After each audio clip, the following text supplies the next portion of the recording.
সমাজের পিছিয়ে পড়া নারীদের কর্মসংস্থানের লক্ষ্যে গড়ে ওঠা খুলনা বিভাগের একমাত্র মহিলা কৃষি প্রশিক্ষণ ইনস্টিটিউট চলছে খুঁড়িয়ে খুঁড়িয়ে। আবাসিক এই প্রতিষ্ঠানটির ২১টি পদের মধ্যে ১৪টি রাজস্ব পদ গত ১৬ বছর ধরে শূন্য। জনবল সংকট ও প্রশিক্ষণ সরঞ্জামাদি না থাকায় মুখ থুবড়ে পড়েছে প্রতিষ্ঠানটির কার্যক্রম। বিস্তারিত প্রতিনিধি মোহাম্মদ শামীম আহসান মল্লিকের পাঠানো তথ্যচিত্রে ডেস্ক রিপোর্ট।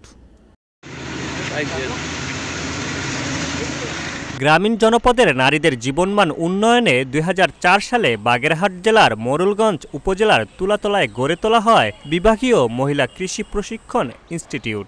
২০০৫ সালে কৃষি, পশুপালন, পোল্ট্রি ও মৎস্য চাষ এই ৪টি ট্রেড নিয়ে প্রশিক্ষণ কার্যক্রম শুরু হয়।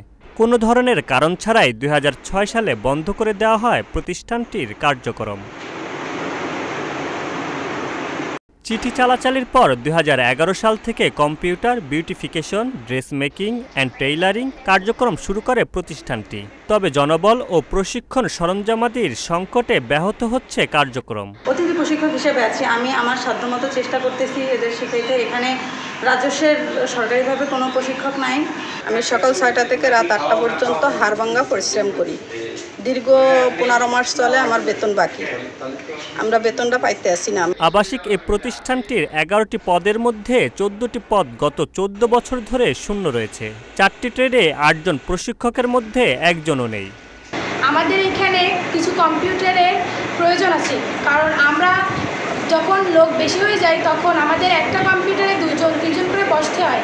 আমাদের এখানে অনেক মেয়েরা প্রশিক্ষণ নেয়, যারা গিয়ে আমাদের বলে যে এখানে প্রশিক্ষণে অনেক সুবিধা পাওয়া যায়, তাই আমি আসছি। এখানে আমাদের খাবার ব্যবস্থা খুবই ভালো, মানসম্মত। আমি সার্টিফিকেট ইন বিউটিফিকেশন ট্রেডের একজন প্রশিক্ষণার্থী।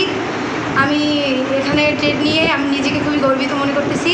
আমাদের পরিবেশটা অনেক সুন্দর, আর সবার সাথে আমরা বন্ধুসুলভ আচরণ করি। সবাই আমাদের দিকটা বোঝার চেষ্টা করে সবসময় ভালো মন্দ। এবং আমরা চাইতেছি যে আমরা ম্যাস কমিটি আমরাই এভাবে চালাবো যতদিন আসি, আর আমরা এভাবেই কমফোর্টেবল, আমরা এভাবে খুবই ভালো স্বাচ্ছন্দ্যে আছি। সমাজের অবহেলিত নারীদের কর্মসংস্থানের জন্য গড়ে তোলা এই প্রতিষ্ঠানটি বর্তমানে নানা সংকটে জর্জরিত বলে জানান এই কর্মকর্তা।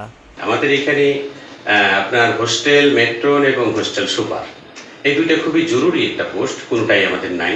এই জন্য আমাদের খুবই প্রবলেম হয় এটা হোস্টেলটা ফেস করতে। আমার ১০০ মেয়ে আবাসিক থাকে, এইটা এখানে নাই।